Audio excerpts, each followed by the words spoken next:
Dicen que un hombre debe ser feo, fuerte y formal. Y no solo eso, sino que, entre otras cosas, debe ser un buen proveedor, celoso y guardián de su mujer, buen cuidador de la familia, aun si esto significa tener que agredir a otros. ¿Te parece suficiente? Pues esto es lo que muchos padres enseñan a sus hijos, a tener control sobre otros, a ser temidos, distantes y a diferenciarse de la mujer, al grado de ponerse por encima de ellas y de su dignidad. ¿Qué ventajas hay en educar a los varones de forma más humana y con menos estereotipos? ¿Tú cómo enseñas a tu hijo a ser hombre?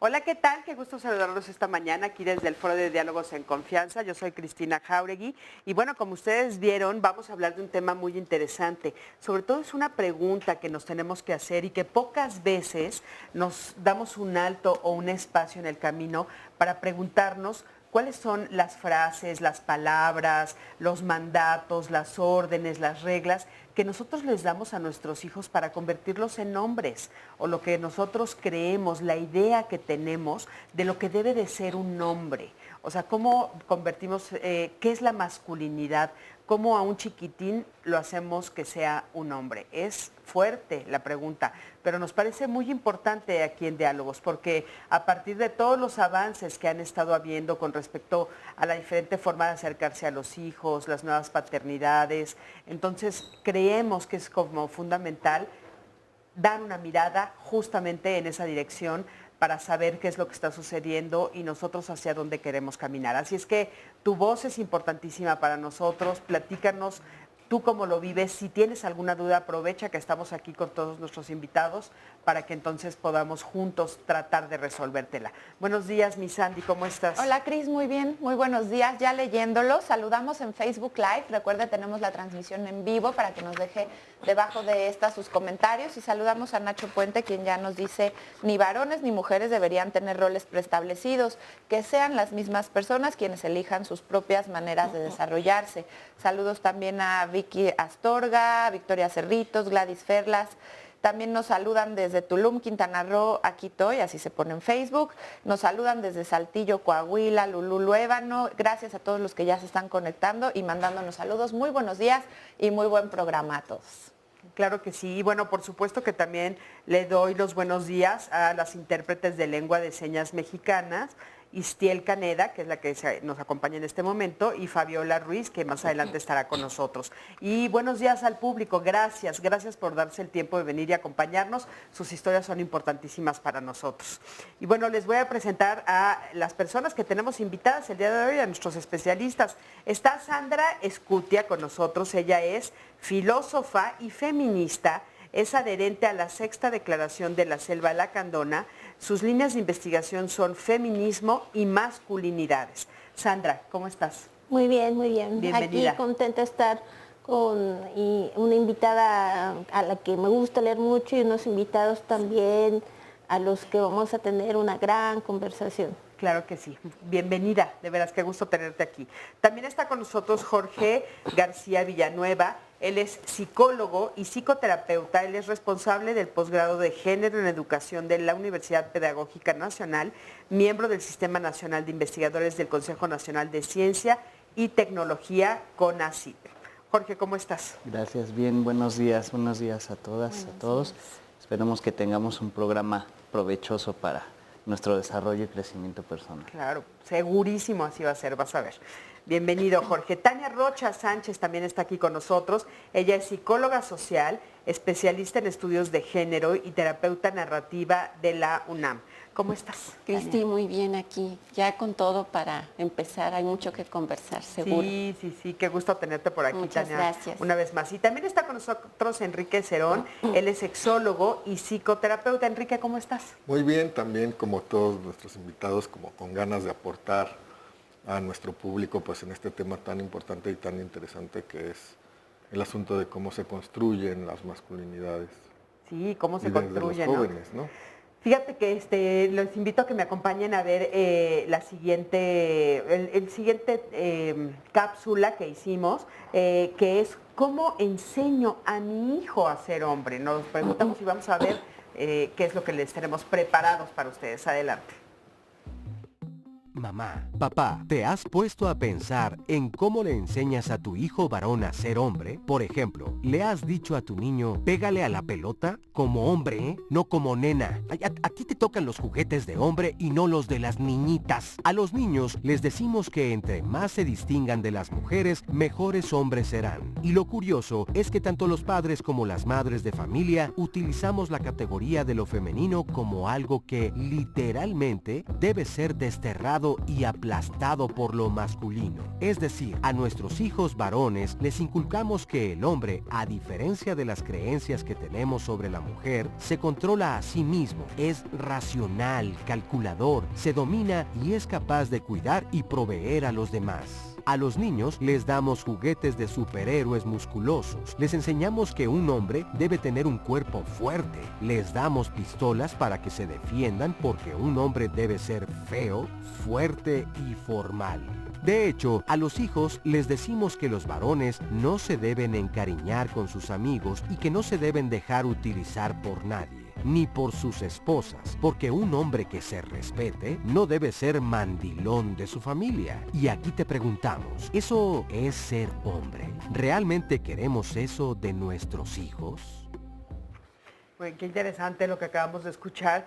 Y siempre que tenemos estos programas, yo creo que hay que empezar un poquito por lo básico, porque aunque para ustedes pueda ser como muy común y lo platiquen todos los días y sean términos que usan diariamente, para el público y para todos nosotros tal vez no son tanto. Entonces a mí me gustaría que ustedes nos aclararan, por favor, Tania, cuáles son los conceptos básicos de sexo, identidad de género y rol de género. Jorge, por supuesto, también cada uno de ustedes, ¿no? Pues mira, creo que es muy importante entender que todas las personas nacemos con características sexuales que hasta ahora habían definido y habíamos pensado que existían, por así decirlo, niños y niñas. Sabemos que ahora eso es mucho más complejo y que incluso a nivel biológico hay una gran diversidad. De eso que es únicamente nuestro equipo biológico, falta y es independiente, digamos, cómo es que psicológica e internamente podemos vivirnos y pensarnos como hombres, mujeres o también ahora sabemos incluso como personas que no nos identificamos con ninguno de estos dos géneros. ¿Y por qué hablamos o hacemos esta distinción de género? Porque en realidad estamos hablando de una construcción social que tiene que ver con esto que decían ahorita en la cápsula, expectativas de qué deberían de hacer las personas dependiendo de si son niños o niñas, con qué jugar, cómo vestirles, qué se supone que pueden hacer o no. Y eso, aunque a veces asumimos que está ligado a lo biológico, en realidad es algo que está anclado más bien a un contexto social, a cómo se va definiendo históricamente qué le toca a uno a otro. ¿Por qué hablamos de identidad? Porque tiene que ver ya con una construcción más personal. Y el rol de género y la expresión de género tiene que ver con, dentro de ese contexto social, qué cosas cuando decimos, ay, es que no se ve tan femenina, ¿no? Quiere decir que hay parámetros o hay como ciertas reglas que en el contexto en el que estamos decimos que haría más femenina o menos femenina una persona y puede ir desde las actividades, la forma de vestir, el tipo de cosas o juguetes, colores incluso, pero bueno, es importante diferenciarlo porque aunque son cosas que parecen relacionadas, no se determinan entre sí. Claro, por supuesto. Jorge, ¿quieres ampliar algo? Sí, bueno, es lo que acaba de decir Tania, yo enfatizaría la parte de que este asunto de las identidades de género son una construcción social, son un invento nuestro como especie organizada en sociedad. O sea, no nacimos con eso. Está O sea, predeterminado. para decirlo un poquito más coloquial, o sea, la forma como se espera que yo, por haber nacido biológicamente con ciertos genitales, me comporte, eso se inventó Eso con el es un tiempo. invento. Es o un sea, invento. Incluso hoy, en este año 2018, no se espera que seas de la misma manera siendo una mujer mexicana de esta ciudad que siendo una mujer indígena mexicana también, ¿no? Claro. O sea, La forma como me he visto, las costumbres las son actividades diferentes. que son permitidas para ti, las que se espera que hagas y las que no también, ¿no? Entonces, eso se construye. Se para construye. Que, o sea, eso a través de la historia es algo que nos han estado diciendo, ok, a ver, tú naciste con estos genitales, entonces a ti te toca comportarte de determinada manera, hablar de determinada manera, estos colores ponerte, ¿no? Sí. Pero Tania nos dice que, bueno, inclusive a nivel biológico ya no está esta división de hombre y mujer. O sea, que hay también otras cosas. Ya sé que es muy complejo, pero también ahí hay una confusión, ¿no? Sí, porque no es que ahora exista, es que ahora se permite hablar de ello y se permite tenerlo visible, porque por años la práctica médica, por décadas, ha sido invisibilizar a las personas intersexuales a través de los procedimientos quirúrgicos, pero siempre ha habido personas intersexuales. Entonces podemos decir que son esos tres características, o sea, esas tres formas diferentes, hombre, mujer e intersexual, a Sí, nivel biológico. Sí, y digamos que para aclararlo, en realidad la intersexualidad es una organización que puede ser muy diversa, a veces se expresa físicamente, Y a ¿no? veces En los no. genitales coexisten, por así decirlo, genitales ligados a lo femenino o a lo masculino, pero muchas veces no necesariamente se expresa y hay gente que puede vivir con un cuerpo que lo pensamos como femenino, que su identidad psicológica, emocional y social se vive como mujer, que su expresión de género es femenina según los parámetros, pero que a lo mejor sus cromosomas son XY, que corresponderían aparentemente al sexo masculino. Quería decir. Sí, yo quería ponerlo en algo mucho más cotidiano, ¿no? Porque cuando hablamos ya de las diferencias cromosómicas, como que ya nos vamos despegando de la realidad cotidiana que vive la gente, ¿no? A mí me gustaría decir, hombres y mujeres, así en términos muy generales, somos educados y educadas desde niñas hasta ancianas. Todo el tiempo esta construcción para ser hombre y para ser mujer no solamente cambia según las culturas, los países, sino por edad. Y eso es muy importante porque esas primeras diferencias de cómo ser hombre y cómo ser mujer se dan desde que nacemos, desde que somos concebidos, desde que estamos en el vientre de nuestras madres. Desde ahí la cultura, el entorno social ya nos define lo que vamos a hacer, ¿no? Y no nos permite elegir. Nacemos y ya somos asignados con una carga muy grande, ¿no? De las primeras acciones de marcaje, digamos, es, por ejemplo, la ropita que nos ponen o imponerle aretes a las niñas al nacer, ¿no? Eso no tiene que ver con otras prácticas que se les exigen a hombres y a mujeres en la infancia y en la adolescencia. Y esto lo digo para volver a esta pregunta del programa, ¿no? Es cómo educamos y es no solamente cómo educamos, sino para qué educamos, para quién educamos y por qué educamos de esa forma, a quién le conviene, ¿no? Y entonces no es solo una pregunta de ser hombre y ser mujer, sino que a esta sociedad, ¿por qué le puede interesar que hombres y mujeres nos transformemos en las formas de relacionarnos? Y está vinculada a la segunda cápsula, esta cuestión de las jerarquías que se dan entre mujeres y hombres, que se les enseña a los niños desde muy chiquitines que las mujeres somos inferiores. Claro, ¿no? Todas estas frases, ¿no? que escuchamos en la cápsula pareces vieja, no llores como niña, no corras como niña, ¿no? Compórtate diferente. Enrique, adelante. Sí, y parte como de esta idea de pensar que lo masculino y lo femenino son polos, ¿no? Opuestos, o sea, bien delimitados en sus funciones y complementarios, en realidad no, como lo decían aquí, en realidad se trata de un continuo, ¿no?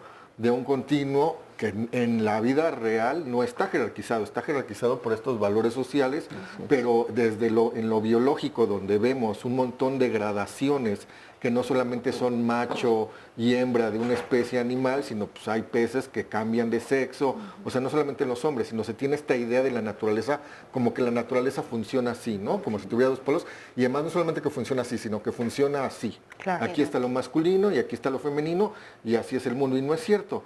Y también en los comportamientos, la palabra rol, cuando hablamos de rol de género, la palabra rol está tomada de la terminología inglesa del teatro, que significa papel teatral.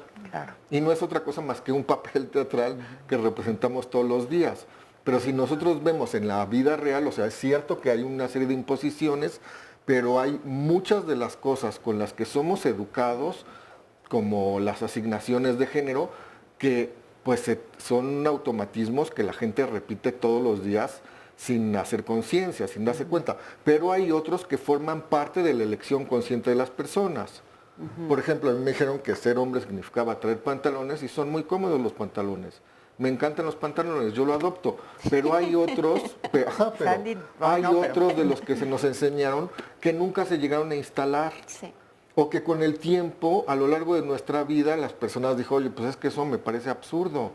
Y entonces, en realidad, si nosotros vemos en la vida real, pues es un continuo, porque hay muchos comportamientos que se supone femeninos, que todos tenemos o que muchos hombres tienen, y viceversa. Claro. Oye, a mí me gustaría hacerte la pregunta, ¿has usado falda?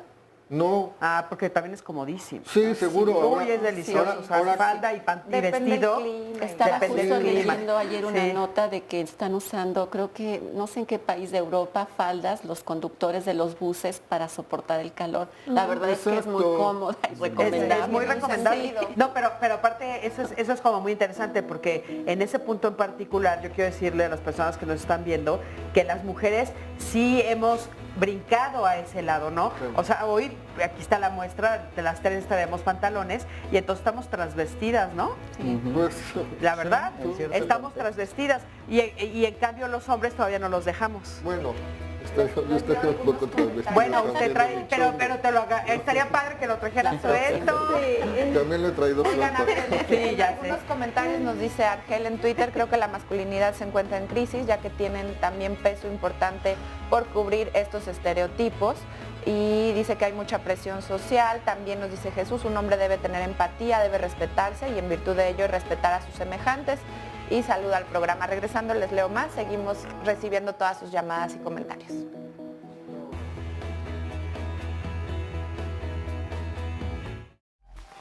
Mi papá, y de una manera en forma de respetar, no peleas ni nada.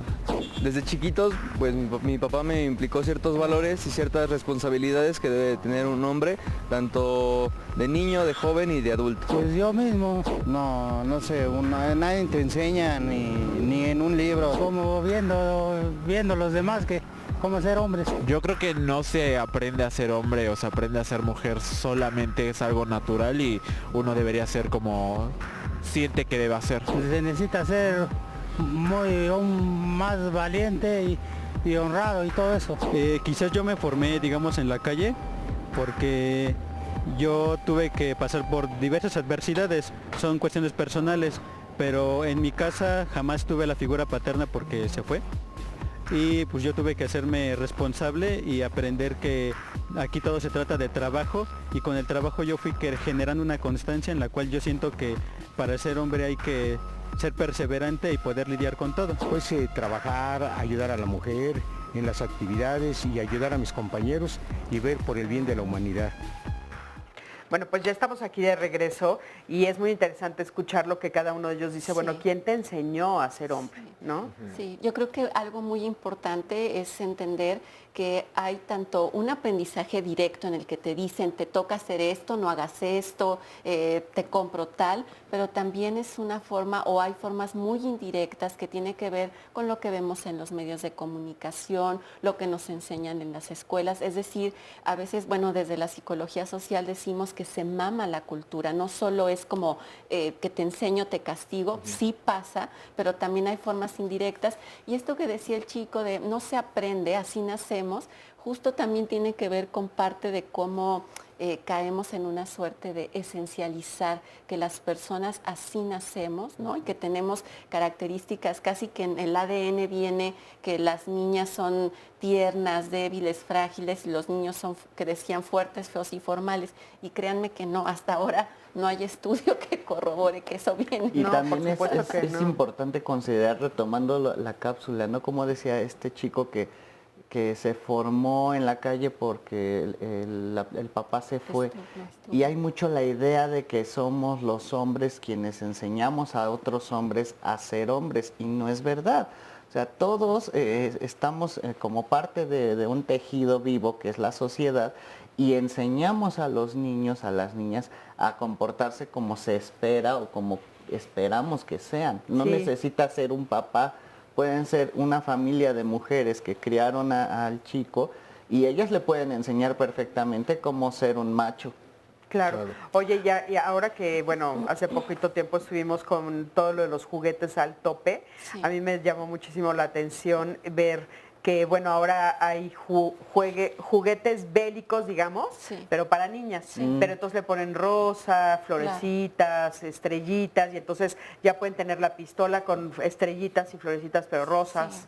Yo lo único que cuidaría en esto que decías es, frecuentemente escucho allá afuera que dicen, es que las primeras que enseñan a los hombres a ser machistas son las mujeres, ¿no? Y cuidaría muchísimo eso, porque en realidad, como bien decías, es un sistema complejo. Yo recuerdo que un trauma muy importante para mí ya grande fue rever la caricatura de Pedro y los Picapiedra, porque en mi infancia nunca vi, y si ahora de verdad les invito a verla, dice cada cosa, o sea, y justo son maneras, los niños y niñas ponen muchísima atención también a sus pares, también lo que pasa en la escuela, también los modelos que hay en las caricaturas, es decir, es un sistema. ¿Qué dicen esas caricaturas? Mira, viene Pedro con Vilma llegando de una fiesta de la sociedad, ¿no? De estas de beneficencia, y le dice, qué bueno que tú no eres como esas mujeres. A mí me gusta que tú seas una mujer de casa, que se dedique a cuidarme, a servirme y a hacerme el alimento.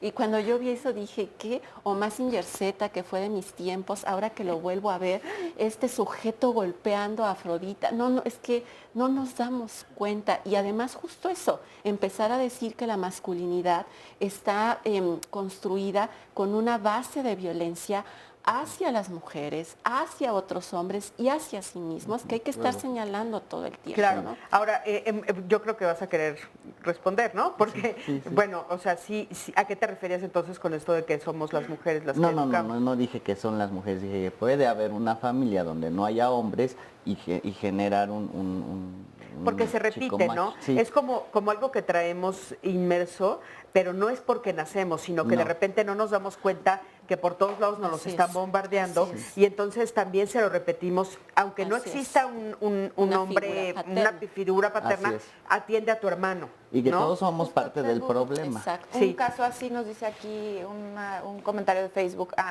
mi madre hizo de mi hermano un macho.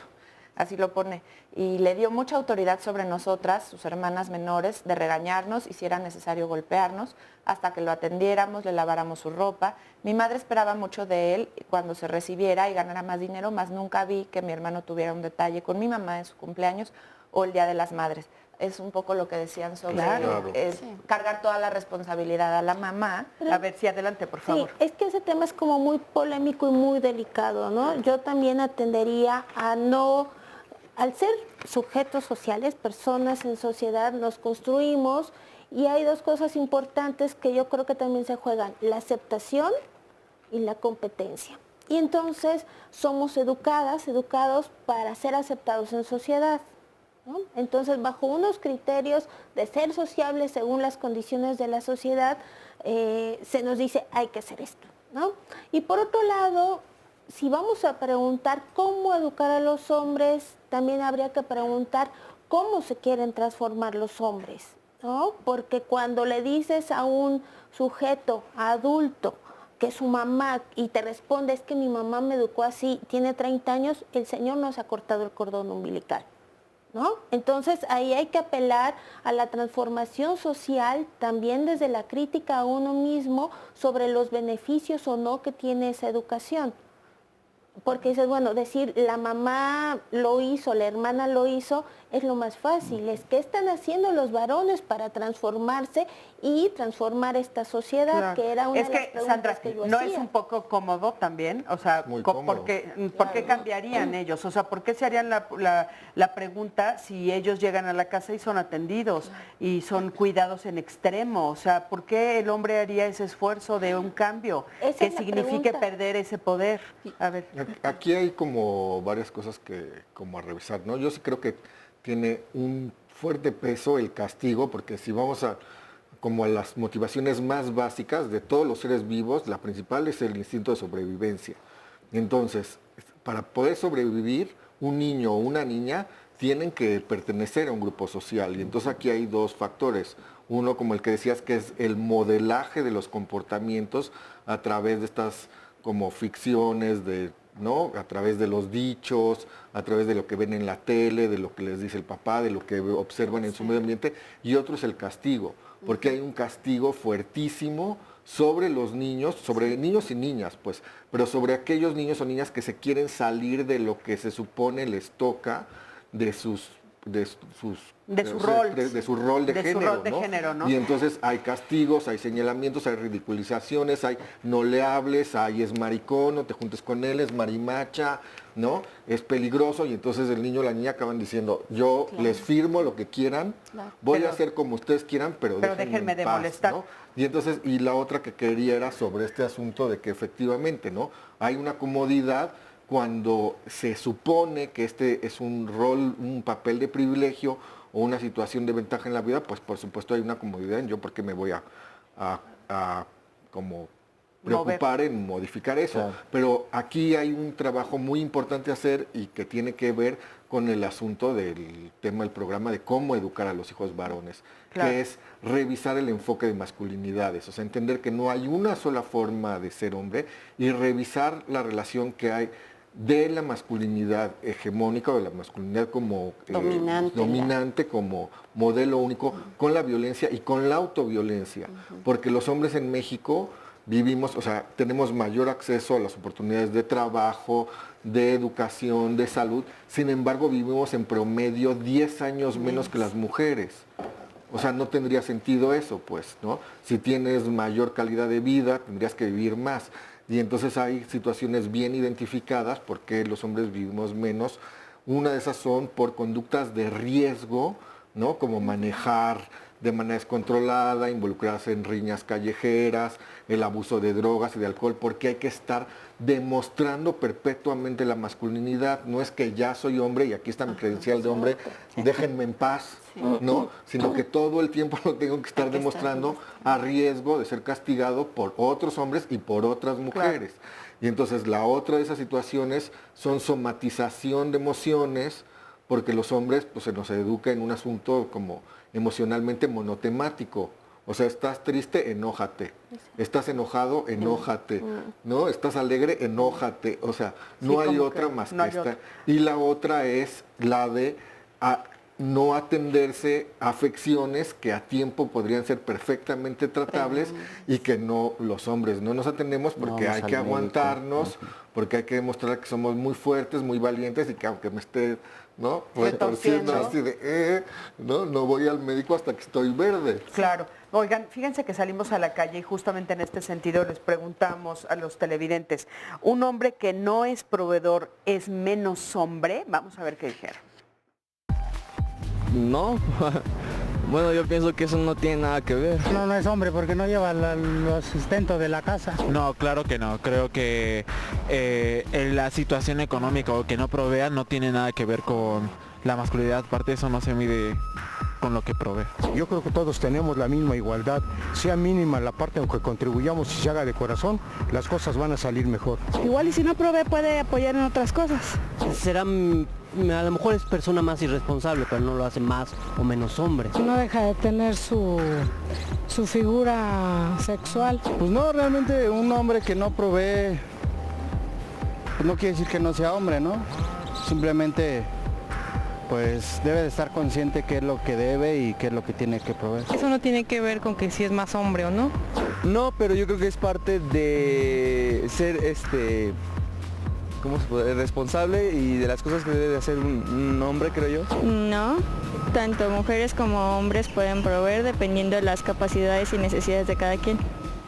Bueno, es importante que puntualicemos que pusimos menos hombre entre comillas, porque obviamente no es lo que nosotros pensamos, Claro.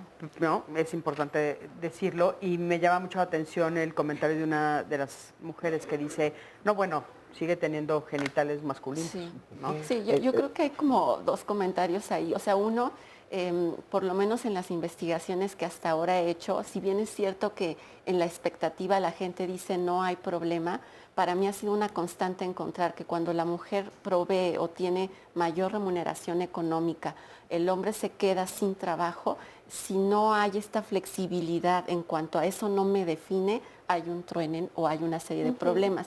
Y creo que es tramposo, digamos, en lo que comentan, porque dicen, bueno, no lo define como hombre, pero pues se trata de que sea responsable. ¿Y qué querremos decir con ser responsable? ¿No? O sea, es decir, claro. dónde y cómo lo estamos poniendo directamente en el dinero, que vale la pena decirlo, pues está también atravesado con el poder, ¿no? O sea, ¿qué me permite y qué me posibilita que yo sea quien proveo, quien doy el dinero, que digo que se puede hacer, cómo se puede hacer? Y entonces realmente hay, lo han dicho varios y varias colegas, una sensación de pérdida de virilidad, ¿no? Se está perdiendo mi hombría, esto que decían de la crisis, justo porque hoy vivimos tiempos en los que no solo hay que ganarse el pan nuestro de cada día, todos y todas, sino porque además se compite, ya ser hombre no es suficiente, no garantiza que yo voy a tener un trabajo, sino además habrá que competir con un entorno complejo, ¿no? Y además con otras mujeres. Claro. Esta parte de estar demostrando constantemente la hombría, ¿no? Seguramente también la feminidad, pero hoy hablamos de los hombres, es una presión aplastante. Sí. Muchos autores Sí. la han descrito como aplastante, ¿no? O sea, vives como niño, como adolescente, como adulto mayor. La presión social, la exigencia de que tienes que demostrar que eres hombre. ¿Por qué? Porque produces. ¿Por qué? Porque mantienes a alguien. ¿Por qué? Porque tienes erecciones. ¿Por qué? Porque tienes parejas sexuales.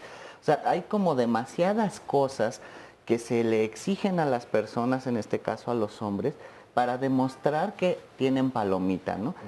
Como si existiera esa credencial que nunca nadie te da y que no es importante, pero que lo hemos puesto al centro de la existencia como si fuera lo más importante. Claro, y que si no la cumples, entonces te quito la credencial, ya no formas parte de este club, ¿no? Así es. Ya no eres hombre. Adelante, sí. Por ahí se nos quedó en la participación anterior la cuestión de las emociones, ¿no? El que se vehiculen las emociones solamente a través del enfado. Eso es así importantísimo, ¿no? ¿Cómo enseñamos a nuestros hijos a demostrar y a reconocer sus emociones? Si están tristes, si están melancólicos, eso es muy importante, pero a veces como adultas y adultos tampoco lo hacemos, ¿no? Y hay otra cosa muy importante sobre la exigencia dependiendo de las edades. No se es hombre en la misma forma a todas las edades. Y hay una cúspide, ¿no? Que tiene que ver con la productividad económica y social, ¿no? O sea, una cosa es así cuando somos bebés, cuando somos adultos, que sería la punta más alta, y disminuye con la vejez. Eso también es algo que tenemos que pensar, porque el ser hombre es desde cómo ser desde bebitos hasta cómo son con los adultos mayores. Claro. Oye, Sandra, y eso también ha cambiado históricamente hablando, ¿no? Porque ahora lo planteas como un declive, cuando antes pues a los adultos mayores se les respetaba muchísimo y eran las voces que se escuchaban y eran a las personas a las que se les iba a pedir consejo y ahora no, ¿no? O sea, también la masculinidad ha cambiado en ese punto, ¿no? Porque tiene que ver con la cuestión económica y la cuestión de los saberes, el poder, la competencia, el dinero. ¿Por qué una de las partes de la crisis tiene que ver con ser proveedor y tener dinero? ¿No? Porque el que paga manda, ¿no existe ese dicho? Bueno, lo hemos dicho, lo decimos hasta el cansancio, ¿no? Ajá, el que paga manda. Oigan, fíjense que tenemos muchos comentarios en las redes. A ver, Sandra. Mire, nos dice un testimonio, yo tengo un niño de 8 años, el cual un día estaba muy frustrado y comenzó a llorar. Y mi suegro le dijo, no llore porque parece niña. A lo que mi hijo le respondió, todos lloramos, además las lágrimas sirven para limpiar los ojos. Y yo siempre le he dicho que todos somos iguales. Fíjense, un niño de 8 años ya dando una lección al abuelo precisamente por estos cambios en la educación que ha recibido. También nos hacen una pregunta si existen diferencias neurológicas entre hombres y mujeres y si se podría afirmar que hay conductas instintivas como la ternura o el cuidado de los hijos. Ahorita si quieren profundizamos porque también tenemos unas cápsulas interesantes en este tema. También nos dice Susi Campos en su testimonio, nos comparte aquí en casa hay 2 mujeres y un hombre de 11 años. Todos le entramos a las labores de la casa, todos tienen una responsabilidad, respeto, comprensión y sobre todo amor. Muy importante. ¿Cómo se ve al hombre hoy en la familia? Tiene varias bases biológicas, psicológicas y sociales. Desde el punto de vista biológico, seguimos una herencia todavía de protección de nuestros genes. Un hombre difícilmente va a olvidar la protección de los genes. Por lo tanto, sí existe un cambio a nivel cerebral sobre la concepción de los cambios que va teniendo el hijo a lo largo de la vida, pero queda muy claro que el cerebro siempre va a preferir cuidar sus propios genes vistos en sus hijos y en consecuencia el otorgar calor, el otorgar alimento y el cuidar la salud son de los principales factores biológicos. A nivel psicológico seguimos aprendiendo muchos de estos aspectos. A diferencia de las mujeres, el varón aprende a ser padre. Las mujeres comúnmente tienen esta herencia evolutiva de tener altos niveles de oxitocina y son extraordinariamente empáticas con los hijos desde los primeros momentos de la vida. Sin embargo, los varones necesitamos aprender muchos de estos conceptos y de estos lineamientos que van haciendo que se refuercen muchas, por ejemplo, redes neuronales que se pueden ir transformando a lo largo de la vida. Hoy sabemos que una persona, un varón específicamente, que carga a su hijo, por ejemplo, incrementa procesos memorísticos en el momento del nacimiento del primer hijo.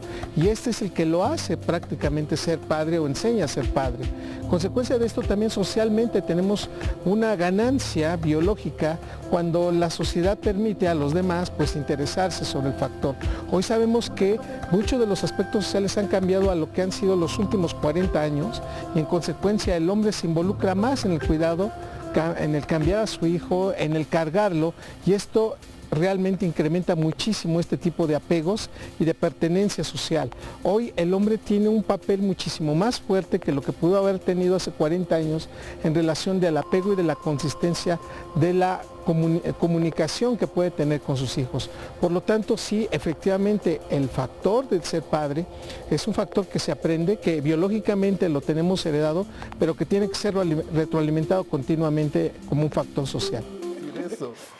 Bueno, Sandra, ¿tienes algún comentario que hacer al respecto? Bueno, respecto a la cápsula, no me cuadra el comentario del doctor con la cantidad de hogares donde hay padres ausentes, ¿no?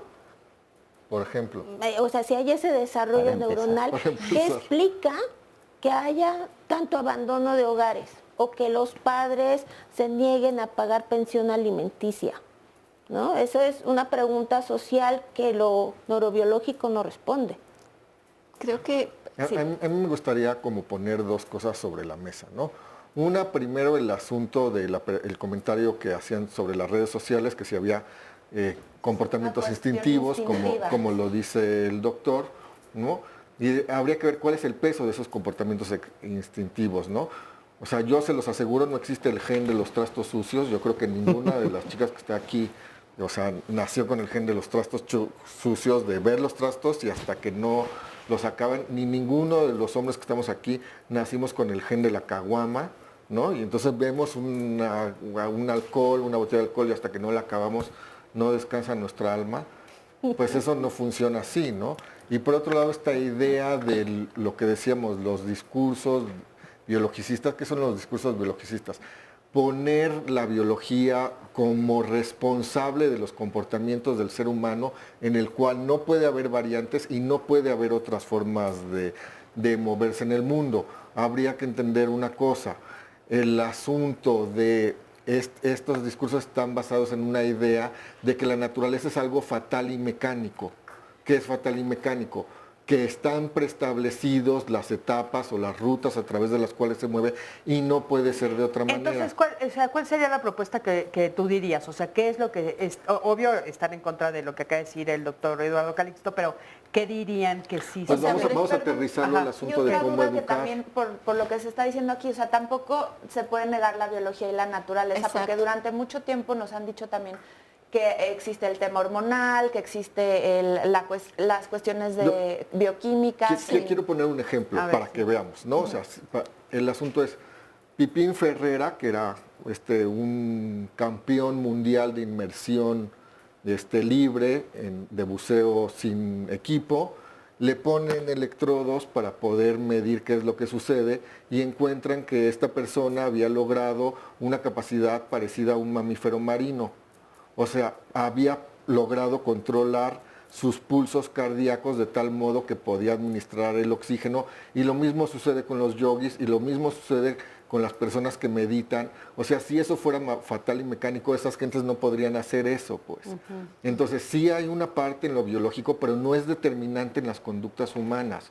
Todos podemos ver en un ejemplo muy cotidiano, muy cercano, cómo nosotros podemos decir, cuando una persona está estudiando actuación, lo llevan a ver, enójate, o piensa en una situación que te enoja, a ver, alégrate, piensa en una situación que te alegra, y la persona identifica estados emocionales y los puede mover a su voluntad. Claro, pero entonces habría que hacer una división muy clara para que el público que nos está viendo nos entienda, porque sí es cierto, o sea, lo que no podemos negar también es que cuando tú ves a un bebé, bueno, hay estas tres opciones, Tania, que tú estás diciendo, ¿no? Que ustedes dijeron, puedes ver genitales femeninos, lo voy a poner así, no de una niña, femeninos, genitales masculinos o algo distinto, ¿no? Entonces, bueno, eso sí lo vemos. ¿Hay alguna diferencia?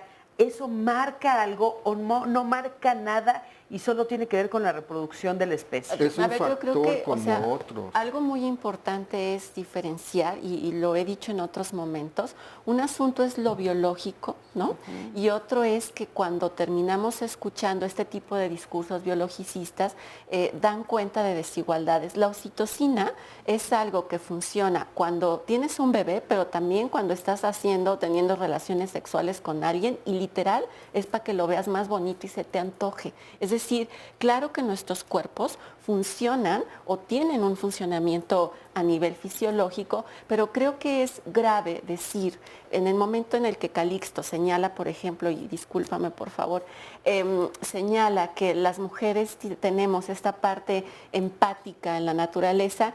Yo, que soy psicóloga social, la empatía es de las cosas, digamos, más difíciles de demostrar y más egoísta como comportamiento. Es decir, no existe claramente una tendencia empática en los seres humanos, punto número 1. Punto número 2, ¿cómo explicaríamos la depresión posparto? ¿Cómo explicaríamos el que las mujeres a veces sientan con todo el derecho odio, rechazo, cansancio hacia los bebés, y que haya papás, por otra parte, que se involucran? Cuando se pone desde esta lógica, el tema de ser padres o madres adoptivas se desdibuja, porque pareciera que todo lo estamos pensando desde una vinculación biológica.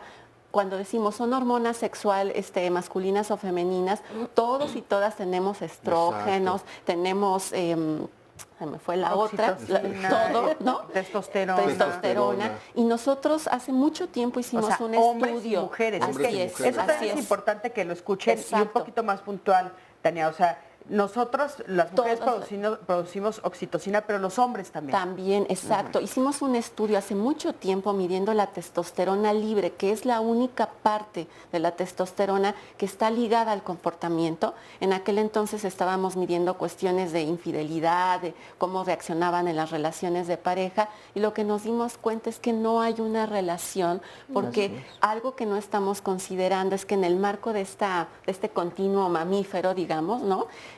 Hay algo que nos ha llevado a otra dimensión, y es la capacidad del lenguaje y lo que eso ha complejizado. Hay un dibujo donde le preguntan a una persona que lleva su cuna, su carriola, ¡ay, qué lindo! Y se queda así porque no viene de rosa y azul. Y le dice, ¿qué es?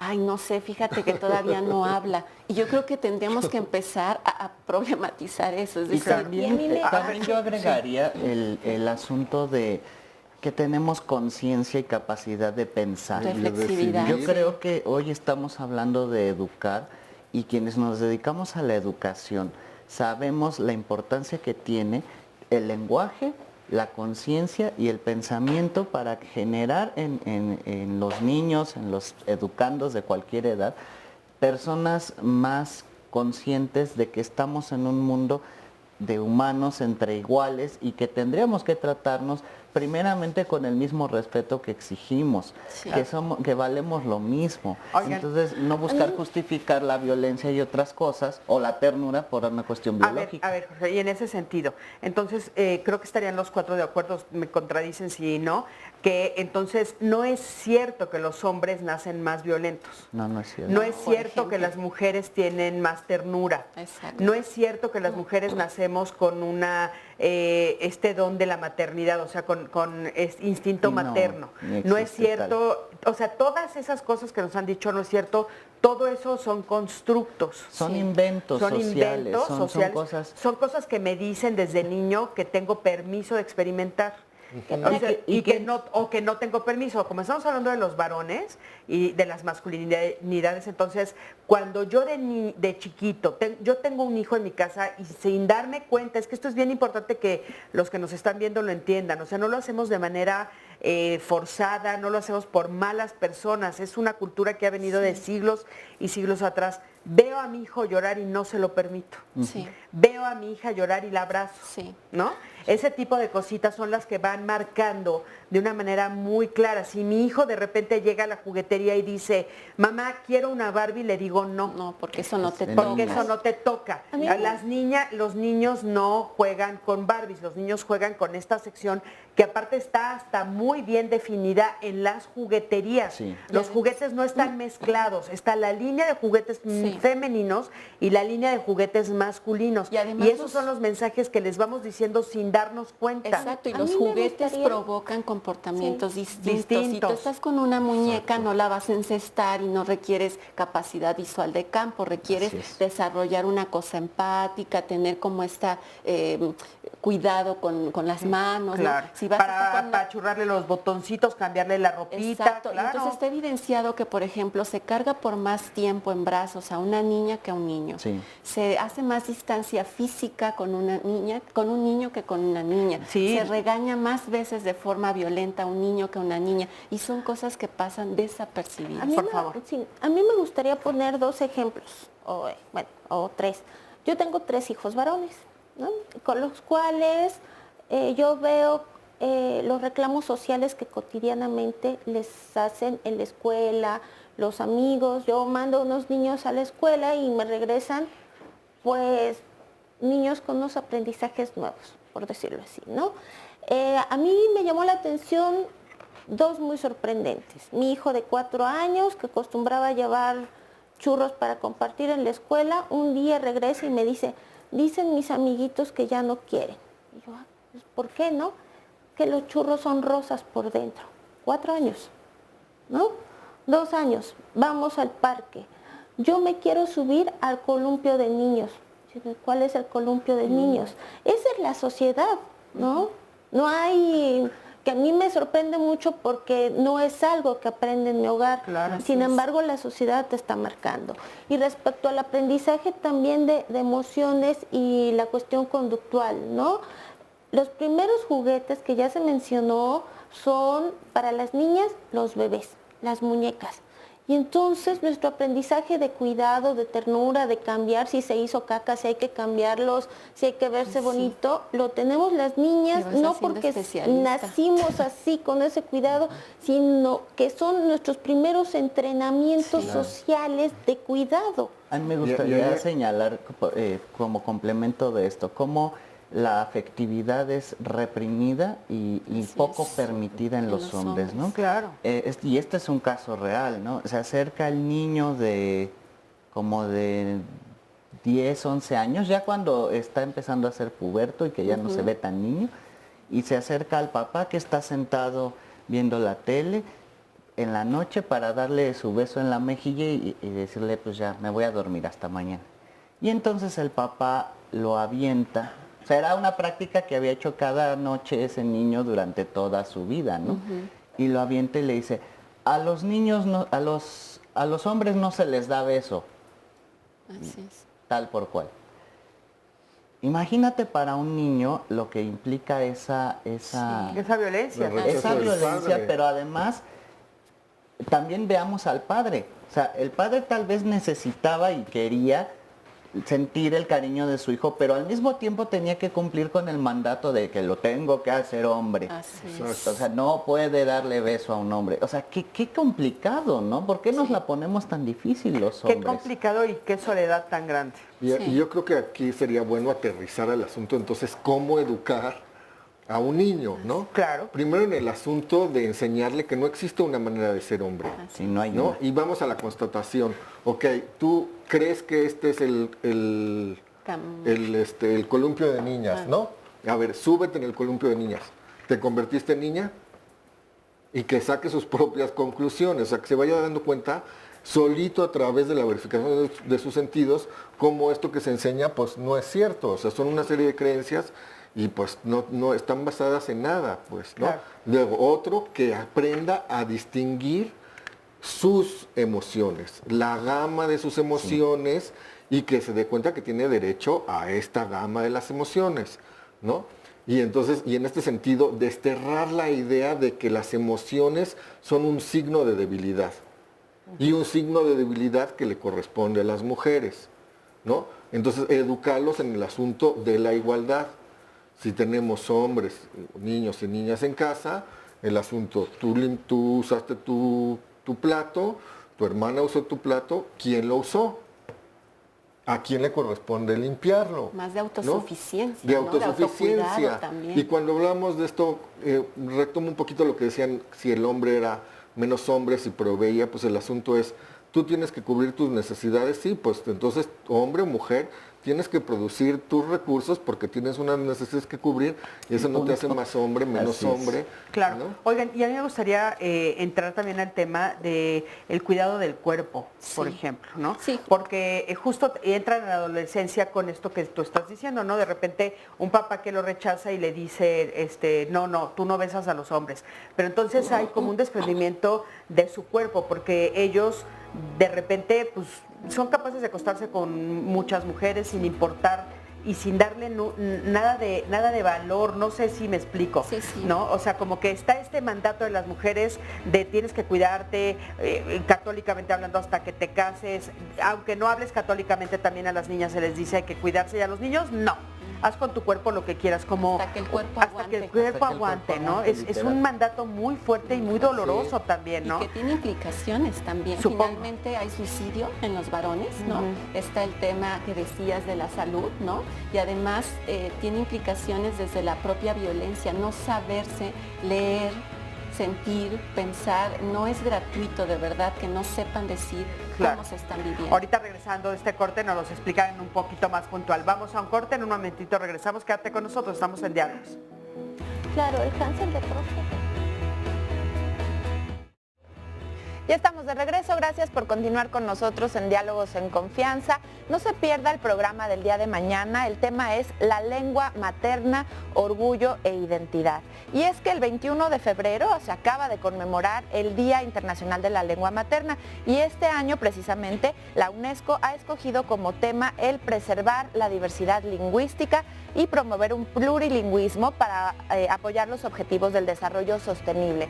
Y es que cada vez que muere una lengua, muere con ella toda una cosmovisión del mundo. Por eso es importante preservarlas y aquí el día de mañana se va a hablar de ello, cómo se puede preservar y cómo se puede también, ¿por qué no?, aprender una nueva lengua y darle siempre el lugar y el reconocimiento a la lengua materna. Vamos a platicarlo mañana, no se lo pierda, y vamos ahora a ver un sondeo sobre el tema del día de hoy. Todas las personas nacemos con características sexuales que hasta ahora habían definido y habíamos pensado que existían, por así decirlo, niños y niñas. En realidad estamos hablando de una construcción social que tiene que ver con esto que decían ahorita en la cápsula, expectativas de qué deberían de hacer las personas dependiendo de si son niños o niñas. Hablamos de identidad porque tiene que ver ya con una construcción más personal. Es que ahora se permite hablar de ello y se permite tenerlo visible, porque por años la práctica médica, por décadas, ha sido invisibilizar a las personas intersexuales. Es entender que hay tanto un aprendizaje directo en el que te dicen te toca hacer esto, no hagas esto, te compro tal, que la masculinidad está construida con una base de violencia hacia las mujeres, hacia otros hombres y hacia sí mismos. Ahí hay que apelar a la transformación social también desde la crítica a uno mismo sobre los beneficios o no que tiene esa educación. ¿Qué están haciendo los varones para transformarse y transformar esta sociedad? Revisar el enfoque de masculinidades, o sea, entender que no hay una sola forma de ser hombre y revisar la relación que hay de la masculinidad hegemónica o de la masculinidad como dominante, como modelo único, con la violencia y con la autoviolencia. Hay que estar demostrando perpetuamente la masculinidad, no es que ya soy hombre y aquí está mi credencial de hombre, déjenme en paz, ¿no? Sino que todo el tiempo lo tengo que estar demostrando a riesgo de ser castigado por otros hombres y por otras mujeres. No, eso no es reiterativo. Realmente el hombre todavía no se define como tal una masculinidad, dado a que hay demasiados factores que implican.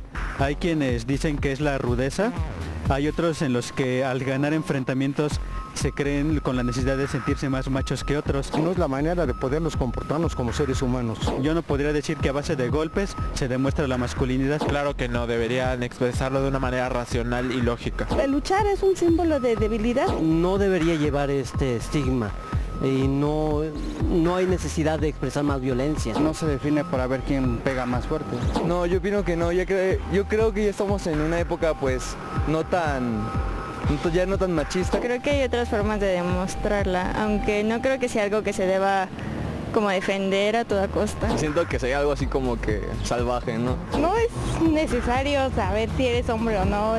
No tiene como importancia. Muchísimas gracias por sus comentarios y aparte son como muy aclaradores. Y bueno, ya estoy, como ustedes pueden ver, del lado de nuestro público del día de hoy. Y aquí tengo conmigo a, ¿cuál es tu? Alejandro. Alejandro. ¿Cómo estás, Alejandro? Muy bien, ¿usted? Bien, bienvenido. Gracias. Qué gusto tenerte por aquí. Alejandro, ¿a qué te dedicas? Pues en este momento soy estudiante, pero desde los 16 años empecé a bailar.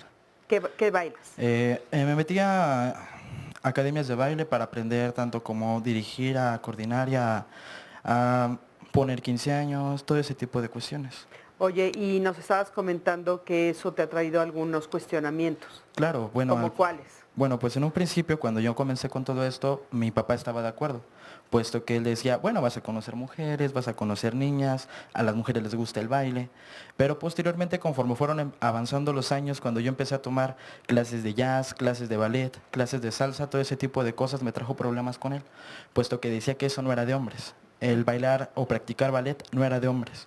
O inclusivemente este tipo de cosas me siguieron o me siguen hasta hoy en día porque pues mi papá no está de acuerdo en cuestión a que yo baile.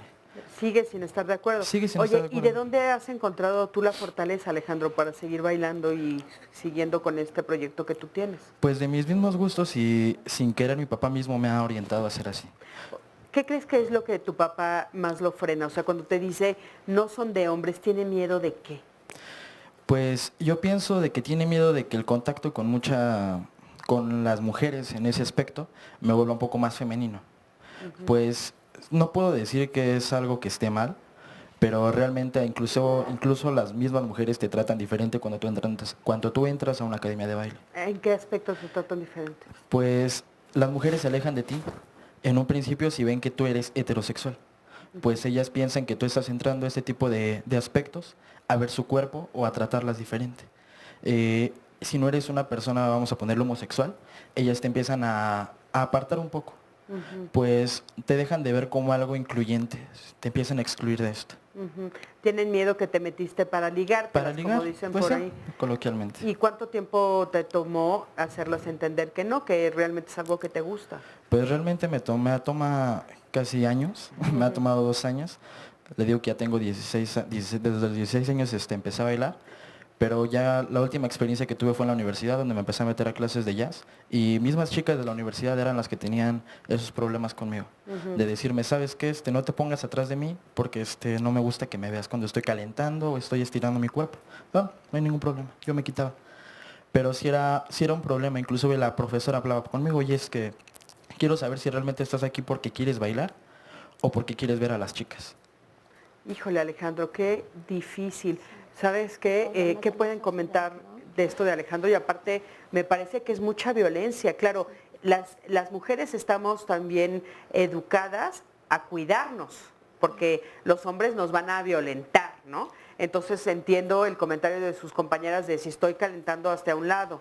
Pero qué violento para los hombres también. Hay mucho esta idea, este estereotipo de que los hombres somos una especie de depredadores sexuales, ¿no? Como que todo el tiempo estás buscando cómo tener contacto sexual y especialmente con las mujeres. Eso es lo que se espera y se ve hasta como normal.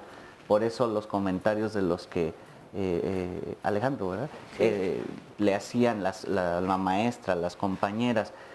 Pero además en el fondo hay otro problema más grave, que es que el modelo ideal deseable de hombre implica que no seas gay, que no seas homosexual, que no des ni una sola pista o conducta que pueda ser catalogada como que eres homosexual, ni femenino. O sea, son como esas dos permanentes, ¿no? Y que ahí habría que ver una cosa muy interesante. En la encuesta nacional de discriminación, los hombres homosexuales están como en el segundo o en el tercer lugar de grupos discriminados y las mujeres lesbianas están como en el séptimo o en el noveno, no recuerdo, ¿no?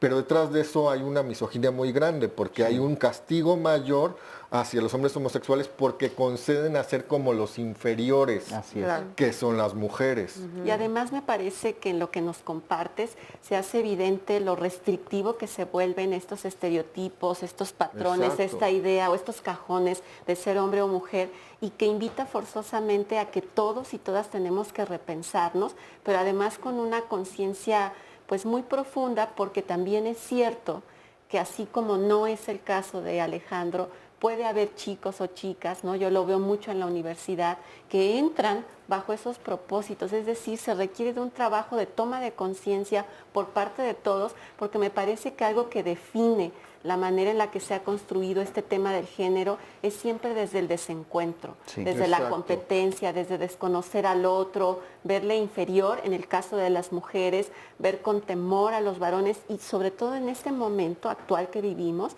se está exacerbando esa vivencia y nos está llevando a un completo desconocimiento y cero comunicación. Necesitamos trabajar muy serio en ese sentido. Sí, yo creo que sí, porque sí lo que escuchamos es bastante doloroso y aparte hay como esto que le llaman el famoso techo de cristal, ¿no? Sí. Pero es como muy curioso porque mientras no rompas esa barrera, entonces estás siendo criticado, ¿no? Sí. Y entonces calificado como inferior, como femenino, sí, como es que eres homosexual, etcétera, todo esto que ustedes han apuntalado. Y hay un punto en el que dan el brinco y entonces los grandes bailarines sí son hombres, ¿no? Sí. Los grandes chefs son hombres. Sí. O sea, es muy curioso lo que hacemos a nivel de sociedad, ¿no? Y muy complejo. Es muy esquizoide. Es muy esquizoide, de veras, porque en el caso de Alejandro va a tener que luchar hasta que rompa esa barrera y entonces ya lo respeten y ni siquiera le pregunten cuál es su orientación sexual, ¿no? O sea, ni siquiera preguntárselo, cosa que no le pregunté hoy porque no nos interesa eso, ¿no? Exacto. A ver, Misani. No, es que justamente escuchando esto de que es esquizoide, porque también se ha mencionado varias veces el que te dicen no seas como mujer o no, o el columpio de niñas, como si esto tuviera algo malo, como si el ser mujer fuera muy malo, terriblemente malo. Entonces eso es lo que a mí me Bueno, yo recuerdo, ahorita que estás diciendo eso, Sandy, me acuerdo es un video que está circulando en las redes donde les preguntan a las niñas, corre como niña, ¿no? Y después le dicen, corre como niño. Y son dos formas de correr diferentes. Y le dice, a ver, ¿y tú cómo corres? O sea, no haciendo el rol, no haciendo el juego, no poniéndote el papel, tú cómo corres, y es ¿no? muy distinto. Y es muy distinto. Sí. Había uno, no sé si es el mismo, pero uno de educación sexual en Inglaterra y educación en género, que decía cómo correr como niña, y entonces salían una serie de mujeres con una serie de logros, ¿no? Y entonces, pues que decía, ¿cómo es correr como niña? Pues correr como una campeona, pues, ¿no? Claro. Y a mí me parece que algo que puede ejemplificar para el público cómo no ser hombre no tiene que ver con los genitales es este comercial, perdón si no puedo decir o sí, de Tecate donde sale Sylvester Stallone, bueno, de cerveza, que salen 3 tipos de varones, el que sale con el caniche tomando té y entonces llega Julio César, el boxeador, y le dice, ¿te hace falta box? Y entonces él sale con un bulldog. Y llega Stallone con un león, ¿no? Todo mamado, y dice, güeyes, perdón, pues les hace falta box a los dos, ¿no? Entonces, todo ese tiempo tienes que estar demostrando, y no cualquiera puede ser hombre en el marco de este modelo. En el marco de este modelo, sí. Oiga, por acá tengo a Bruno. ¿Cómo estás, Bruno? Hola, bien. Bienvenido. Oye, bueno, tú nos estabas comentando que a ti te educaron de una manera diferente. Pues sí, entre comillas. Digamos que mis padres como que a lo largo de su formación han ido orientando su perspectiva de ver la vida hacia la diferencia que hay entre cómo tratan a un hombre y una mujer. Respecto a, por ejemplo, no sé, un trabajo, sea el que sea, el cómo, no sé, el hecho de ser mujer te da cierta ventaja para algunas cosas y una gran desventaja para otras. ¿Cuáles ventajas ves en el hecho de ser mujer, ahorita que lo pensaste? Pues, digamos, hasta cierto punto, no sé, algunas personas podrían como que pensar en darle un trabajo sencillo a una mujer para que no haga tanto y no se estrese tanto y no comprometa a la empresa, que es que por problemas psicológicos tenemos que darle incapacidad o cosas así. Digamos que por lo mismo de la formación falocentrista que tiene toda la sociedad, se ha pensado en la mujer para trabajos sencillos. ¿Y eso tus papás a ti te dijeron que no era...? No, digo, no es tanto una ventaja, pero realmente no sé cómo explicarlo. No, bueno, yo sé que es complejo porque aparte estamos inmersos en esto, pero ¿tú te sientes siendo un hombre diferente a lo que estás escuchando que hemos estado describiendo? Pues sí, siento que sí, porque la perspectiva que yo tengo respecto a cómo ser hombre es muy distinta a la de, por ejemplo, mis compañeros de escuela. ¿Cuál es la tuya? Pues básicamente como mi madre y mi padre estaban ocupados trabajando para poder llevarme a la escuela o regresarme, cosas así. Y el hecho de que me hayan dejado tanto tiempo sola en casa me dio como que la oportunidad de formarme a mí. Entonces, cuando tienes el privilegio de tener internet en tu casa, tienes de 2 sopas. O lo ocupas para algo productivo o lo ocupas nada más para entretenimiento. O sea, para lo que sea. Claro. ¿Y tú crees que lo ocupaste para educarte a ti? Sí, porque entendí empecé a interesarme por qué era lo común en otros países, ¿no? Cómo era el trato normal de un hombre hacia una mujer, por ejemplo, en Europa. Y cuál es la diferencia entre ese trato, del trato que se lleva en Europa a cómo nos forman aquí en México. Okay. Y en América. Y entonces eso es lo que tú has puesto en práctica. Muchísimas gracias, Bruno. Gracias por platicarnos tu historia. Y bueno, de este lado tengo a Marco. ¿Cómo estás, Marco? Muy bien, gracias. Oye, ¿tú comentas que cuando nació tu hijo? Sí, de hecho cuando nació mi hijo, realmente cambió muchos aspectos de mi vida. Cuando lo vi cuando nació, dije, wow, todo esto es mío. Pero, bueno, ¿y yo qué le voy a ofrecer? En todos los aspectos, no solamente el sustento físico, sino también, bueno, y emocionalmente, ¿qué le voy a dar? Entonces empecé a revisarme a mí mismo, bueno, ¿qué me dieron a mí? ¿Realmente me fue útil? ¿En dónde estoy parado? Y en base a mi profesión, por ejemplo, yo soy enfermero. Cuando yo empecé hace más de 20 años, casi 30 años, nada más había, por ejemplo, en el grupo de mujeres había un solo varón y 34 mujeres. Cuando yo entro al área laboral, decir enfermero era sinónimo de, ya nos llegó el jotito, ¿no? Perdón por la expresión, pero la sociedad así lo ve. Yo tuve que empezar a romper con esos paradigmas. ¿De qué manera? Con conducta. De hecho, yo puedo decir que a mí, desde que empecé a estudiar enfermería, me formaron las mujeres. Trabajo con mujeres, de hecho aquí en el Hospital de la Mujer, mis pacientes son mujeres, mis compañeras son mujeres.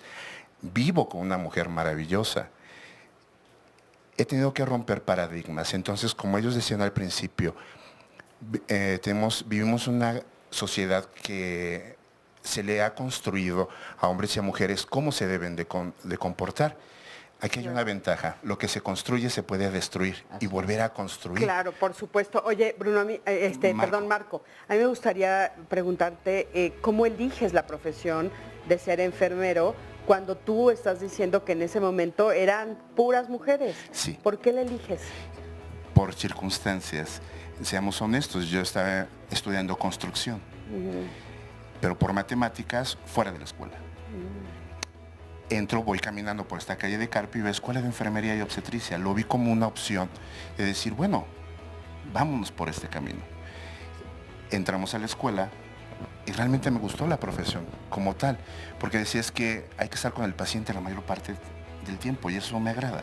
Es fortuito, ¿no? Cómo las cosas van sucediendo. Así es. Marco, muchísimas gracias. Gracias por estar aquí. Y Sandy, una última llamadita. Sí, nos dicen en Twitter, ser hombre no significa ser una piedra. El hombre siente, llora, y yo le enseño a respetar a los demás y a él mismo, a mi hijo, y jugamos de todo. Ustedes también compártanos su testimonio, regresamos en unos minutitos.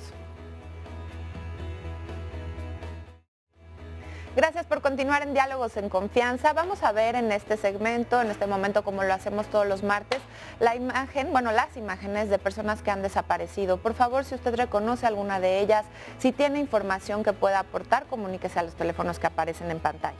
Vamos a ver primero a Diana Arumi Hernández Montiel, quien se perdió en calle 3, edificio 28, departamento 201, de la colonia Cabeza de Juárez. Diana se extravió desde el 19 de febrero del 2018. Vamos ahora con la imagen de Gonzalo Ismael Pérez Montesinos, quien se perdió en Oriente 87, número 3423 de la colonia La Joya, en la delegación Gustavo A. Madero. Gonzalo Ismael Pérez Montesinos está desaparecido desde el 11 de diciembre del año pasado. Una siguiente fotografía es la de Miriam Quintero Garduño, quien se extravió en Avenida Reforma y Castillo de Windsor, en la colonia Lomas de Reforma, en la delegación Miguel Hidalgo de la Ciudad de México. Miriam Quintero Garduño se extravió el pasado 10 de febrero. Y la última imagen que le vamos a mostrar por hoy es la de Eduardo López Gómez, quien se extravió en Cornelio Hispano y Rafael C. Arévalo, en la colonia Zapotitla de la delegación Tláhuac. Eduardo López Gómez está desaparecido desde el 22 de diciembre del año pasado, 2017. Muchísimas gracias por su atención. Vamos a continuar con el tema del programa con la siguiente información. Arrogante, prepotente, con mal comportamiento, diría yo. Yo creo que es un hombre que se sabe dar a respetar respecto de su racionalidad y cómo la sabe manejar y su liderazgo de una manera humana. Pues es un ejemplo.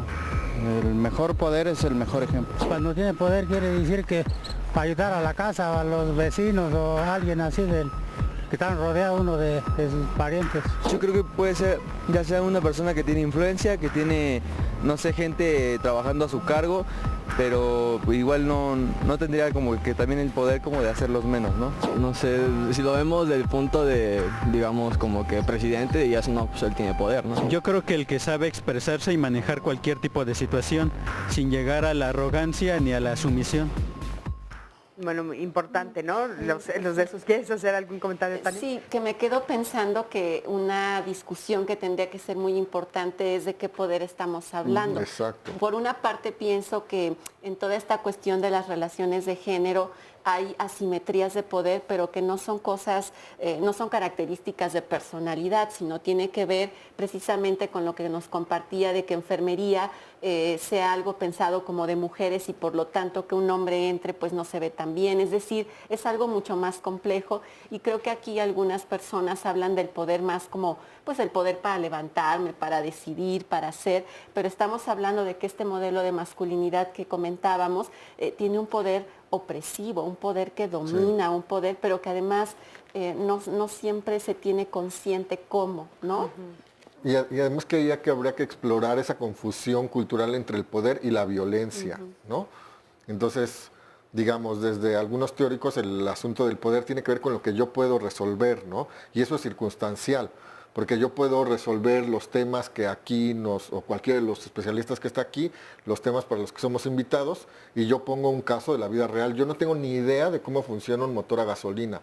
Entonces puedo salir aquí, empieza a salir humo del coche, levanto la cajuela y se acabó mi poder, porque yo ya no tengo ahí capacidad de resolución de las cosas, ¿no? Y más bien la violencia se dispara con la frustración. O sea, la persona se empieza a poner violencia cuando su capacidad de resolver las cosas se acabó y tiene que violentar a otra persona o a otros para imponer. Entonces ahí habría que ser muy cuidadosos y desglosar las cosas porque... Bueno, y el parentesco, lo que pasa es que, sí. perdón, es como una palabra que va de la mano de masculinidad, ¿no? Como que los hombres tienen Del más imaginario. poder. Claro, por eso, del imaginario, de toda esta formación o esta estructura que se nos dice, ¿no? Y entonces el hombre tiene que tener poder. Y como dices tú, ni siquiera se aclara a qué se refiere, ¿no? Y junto con la idea de poder, la idea de autoritarismo y de dominación, que también son palabras vinculadas a esta forma de ser hombre, ¿no? Claro. Oigan, bueno, pues por acá tengo a Fausto. ¿Cómo estás? Qué gusto tenerte por aquí, Fausto. Y bueno, tú, Fausto, dices que en tu casa sí tuviste una educación humanista.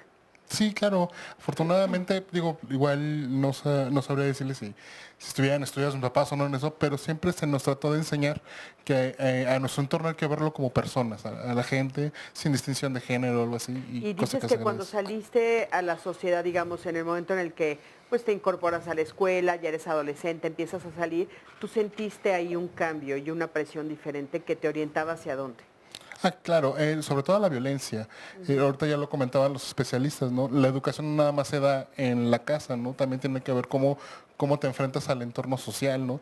Y en mi caso, pues me tocó mucho la violencia, ¿no? Sobre todo por lo que me dedico. Yo actualmente soy un escritor y estudiante, pero esta manía de estar como expresando todo con palabras, de una forma bonita, estudiada, pues no le parecía a mi entorno, ¿no? Decían, no, tú tienes que jugar fútbol, tú tienes que tener muchas novias y estar ahí, y como no lo hacía, como era muy asocial en ese sentido, pues eran golpes y tranquilizas a cada rato, ¿no? Y entonces dices que tú, una forma de liberar esta violencia y esta represión social es a través de la poesía. Te has convertido en poeta.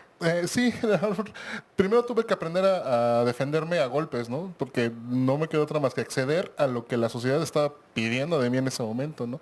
Ya después, pues, me quedó muy claro que no siempre iba a estar respondiendo a golpes, a veces que la sociedad te presiona mucho, y trato de enfocar todo el estrés, todo el rencor que de repente llega a generar la sociedad sobre mí en textos, ¿no? Que igual terminan de repente siendo violentos. Pero bueno, es una forma de liberación. Fausto, muchísimas gracias. Gracias por estar aquí. Ahorita se cambian, por favor. Y bueno, de este lado tengo a Ana María.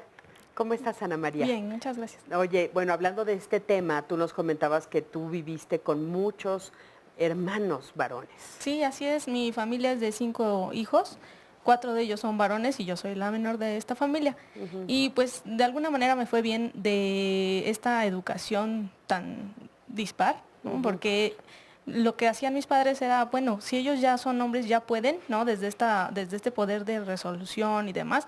Entonces a mí me educaron para poder también, ¿no? Y sí hubo presión, ¿no? Una presión más fuerte para que tú como mujer puedas también, ¿no? Y también me sirvió mucho para poder ver cómo tratan a los hombres, cuáles son los mensajes que hay. Y ahora como psicóloga y psicoterapeuta sexual, trabajo en una organización que se llama Décate México, nos dedicamos a la planificación familiar. Entonces, yo estoy detrás de todas las redes sociales. Y en redes sociales hay personajes. Está, por ejemplo, en nuestra página es un hombre el que habla. A pesar de que estamos un grupo de mujeres y hombres detrás de esa página y que generamos contenidos, el personaje es un hombre. Entonces las personas pueden acercarse y le tienen confianza. Entonces esto me sirvió para ir desmenuzando todas las construcciones sociales, a pesar de que sigues como el estereotipo, claro, ¿no? Ahora dices, bueno, a mí creo que me ayudó porque mis papás me decían, igual que mis hermanos, tú puedes. Pero ¿cuáles fueron las diferencias que viste que marcaron tus padres? Bueno, desde la clásica, tú no puedes salir porque en noche, porque es más peligroso, etcétera. Ellos sí pueden de repente salir por las noches o tener varias novias, etcétera. Y desde mí ¿Tú podías tener no. novio? O sea, fue como no puedes, a pesar de que no lo verbalizaban, las conductas siempre han sido desde ese tipo, ¿no? Y permeados por la sociedad finalmente. Claro, pero entonces dices, bueno, era como contrastante un poco, como dicen por aquí también esquizofrénico. Por un lado te decían sí puedes y por otro no. Era o sea, el sí puedes, salir, pero no. Ajá, el Ok. sí puedes, haz cosas, sal a la calle, trabaja, crece, pero es desde la concepción como mujer no vas a poder. Por eso te tengo que empujar más. Y de alguna manera sirvió. Ok, Ana María, muchísimas gracias. Sí, adelante. A mí me gustaría, como una cosa que estábamos hablando aquí, el asunto es sobre el asunto de cómo educar a los hombres. Una cosa que habría que revisar son desde los noviazgos, desde el ensayo social de la violencia, trabajar con los hombres la prevención de la violencia en las relaciones, porque efectivamente los índices de feminicidio son alarmantes y una parte de estos feminicidios y una parte de esta violencia es la maté porque era mía. O el asunto de esto en estos roles de género tan opuestos, pues se asume que pues los hombres estamos para adueñarnos del cuerpo, de las decisiones, de la libertad de las mujeres y pues eso es inadmisible. Claro, por supuesto. Yo quería recuperar la cuestión de la crisis que desde hace 2 años, desde el 2016, cuando en redes sociales empezó a anunciar mi primer abuso, el hermana yo te creo, o a mí también, cómo se han estado confrontando esta idea de que el cuerpo de las mujeres no puede ser tocado, no puede ser invadido, no puede ser visto como inferior, no está hecho para usarse, verse, acosarse, ¿no? Y eso es algo que los varones tienen que transformar. Y cuando yo mencionaba al principio que hay que transformar la sociedad, es porque estamos viviendo una sociedad sumamente violenta, donde hay muchos varones detrás de esa violencia. Claro. ¿No? ¿En qué? En los feminicidios sí. En la pornografía infantil, que es absolutamente grave y México está en uno de los primeros lugares. En el secuestro y desaparición de mujeres, de adolescentes también, para la prostitución forzada. Ahí hay cuerpos y ejercicios de masculinidad operando. Claro, y hablando un poco también en esta línea, Tania, nos quedamos como con el pendiente de cómo se les educa a los hombres a ver su propio cuerpo. Sí, justo, digamos, es paradójico porque a nosotras nos enseñan a cuidar de otros y no necesariamente a cuidar de nosotras, pero a los varones no se les enseña a cuidar ni de otros ni de sí mismos, y es paradójico, ¿no? Y entonces, dentro de estas causas de muerte que decíamos del país, aparece justamente pues el suicidio, los homicidios, los accidentes automovilísticos asociados al alcohol, que al final tienen que ver con algo que no hemos dicho, y es que la masculinidad en este modelo rígido es un factor de riesgo porque lleva a creerse invencible, invulnerable e inmortal. A mí no me va a pasar, yo soy superhéroe o Superman, y entonces yo voy a estar bien. Y algo muy importante que comentábamos hace rato, en esto que se tocaba del cáncer de próstata, no solo es el que no tenga conciencia de mi cuerpo, sino que además veo arriesgada mi masculinidad porque otro hombre me va a tocar mis genitales. Y eso me lleva o aparece este asunto de la homofobia también, que juega un papel muy importante en la construcción de la masculinidad, es decir, tener miedo a no ser ese hombre viril, masculino, todo esto que se ha comentado. Y la otra cosa que pensaba con lo que nos compartías es, finalmente en esta posibilidad de educar a mujeres y a hombres, precisamente tenemos que poner atención en que la educación se requiere en ambos sentidos, porque lo que ha estado pasando ahora es que le decimos a nuestras hijas, tú puedes, no te dejes, va, lucha, etcétera, pero poco estamos haciendo para replantear en los varones cómo pensarse a ellos y cómo pensar a estas compañeras en el mundo, pues, que son las mujeres. Claro, y aparte un poco también estamos en un momento que se desboca, ¿no? Sí. Porque, bueno, de repente muchas mujeres que han estado en esta postura que dices, tú puedes, vas, y entonces salen a hacer sus carreras profesionales y hacen trayectorias impresionantes y tal, y de repente, pues los que somos psicoterapeutas hemos estado viendo a un grupo de mujeres bastante tristes y frustradas mucho también, sufrimiento, con así mucho es. sufrimiento por muchas renuncias, ¿no? Así es. Me gustaría comentar el asunto de las profesiones, ¿no? Hablando de lo masculino. Un poquito repasando esta idea de que la masculinidad está fundada en negar lo femenino y en negar la homosexualidad, ¿no? No demostrar nada de eso. Hay profesiones, ya lo dijo el compañero Marco, que están feminizadas, no porque haya más mujeres ahí, a eso no me refiero a que las personas afuera pensamos que eso es una profesión propia de mujeres o propia de hombres, ¿no? Sí. Entonces, cuando un hombre decide dedicarse al baile, a la enfermería, incluso psicología. Psicología, a la justo educación. Aquí dice una persona, al Ricardo, cuidado. soy licenciado en educación preescolar y me ha costado mucho Sí. encontrar trabajo. Me siento discriminado por ser hombre en un área laboral principalmente cubierta por mujeres. De eso quiero hablar precisamente. Una colega y amiga y yo hemos hecho trabajos de investigación precisamente sobre la feminización de la educación preescolar. Es bien difícil para los hombres encontrar trabajo frente a grupo en nivel preescolar. ¿Por qué? Pues porque hay la idea de que el hombre es un depredador sexual, entonces si está con los niños va a tratar de agredirlos y demás. No pasa así en todo el país ni en todos los países, afortunadamente, pero en esta ciudad es muy difícil que un hombre licenciado en educación preescolar encuentre trabajo para lo que estudió. Claro. ¿No? Por meros prejuicios, ¿no? Lo mismo que pasaba en el caso de este chico que nos comentabas de la danza, ¿no? Claro.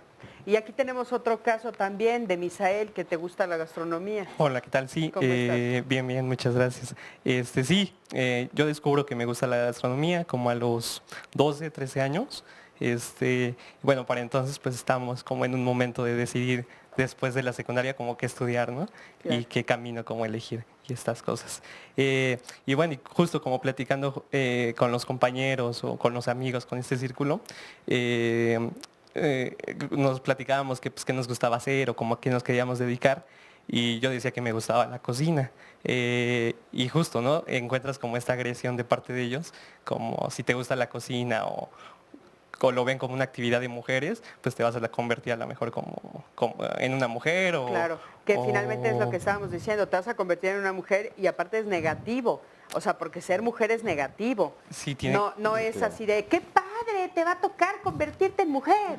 No, es qué horror, te vas a convertir en mujer. Y entonces, ¿elegiste cuál?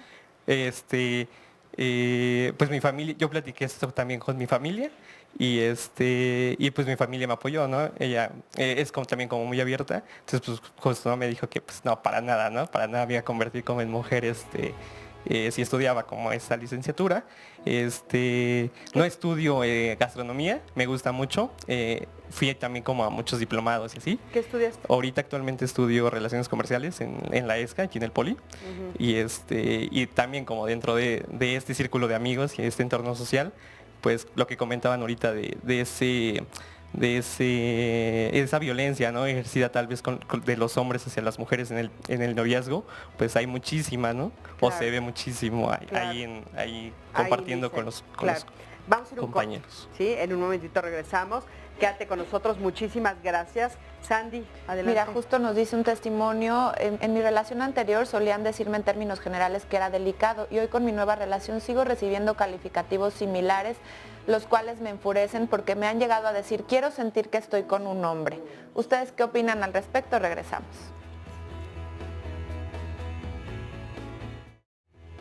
Gracias, seguimos ya casi finalizando el programa del día de hoy y tiene mucho que ver el tema con el que vamos a plantear y se va a hablar la próxima semana, que vamos a tratar los prejuicios y la discriminación en familia. Precisamente estamos comenzando hoy a hablar de ello, a hablar de cómo la sociedad ha impuesto un rol para los hombres y un rol para las mujeres y la discriminación también empieza y también se extiende a la familia. Vamos a hablar de que es una práctica que puede ser colectiva e individual y que son son actos que se dirigen a ciertas personas o a grupos en específico. ¿Ustedes han sufrido discriminación? Tú que estás inmerso en una familia o en un grupo pequeño, ¿te has sentido discriminado? ¿De qué manera? Cuéntenoslo y la próxima semana lo vamos a profundizar con su ayuda y con la de los especialistas invitados. Vamos a ver mientras tanto un resumen de lo que ya se dijo en este programa y otro sondeo de opinión. ¿Qué son los discursos biologicistas? Poner la biología como responsable de los comportamientos del ser humano, en el cual no puede haber variantes y no puede haber otras formas de moverse en el mundo. Empatía es de las cosas, digamos, más difíciles de demostrar y más egoísta como comportamiento. Es decir, no existe claramente una tendencia empática en los seres humanos. Quienes nos dedicamos a la educación sabemos la importancia que tiene el lenguaje, la conciencia y el pensamiento. No es cierto que los hombres nacen más violentos. No es cierto. No es cierto que las mujeres tienen más ternura. Exacto. No es cierto que las mujeres nacemos con una este don de la maternidad, o sea, con instinto materno. O sea, todas esas cosas que nos han dicho no es cierto. Todo eso son constructos. Son inventos sociales. Los juguetes provocan comportamientos distintos. Si tú estás con una muñeca, no la vas a encestar y no requieres capacidad visual de campo, requieres desarrollar una cosa empática. La afectividad es reprimida y poco permitida en los hombres, ¿no? Es cómo educar a un niño, ¿no? Claro. Primero en el asunto de enseñarle que no existe una manera de ser hombre. Desterrar la idea de que las emociones son un signo de debilidad. Y un signo de debilidad que le corresponde a las mujeres. Hay mucho esta idea, este estereotipo de que los hombres somos una especie de depredadores sexuales. En el fondo hay otro problema más grave, que es que el modelo ideal deseable de hombre implica que no seas gay, que no seas homosexual. Hay una misoginia muy grande porque hay un castigo mayor hacia los hombres homosexuales porque conceden a ser como los inferiores, que son las mujeres. Claro, y a veces cuando se puede les doy un abrazo para expresarles que estamos igual. Sí, a veces. Sí, claro que sí, porque vaya, es un amigo y le estoy expresando mis sentimientos. Pues porque los quiero, ¿no? Sí, Pues depende, ¿no? La amistad y la relación que tengas con él. Pues porque sí, son mis amigos y nos aprecio, ¿no? Pues eso está mal porque por eso hay mujeres, que debe uno tener una mujercita.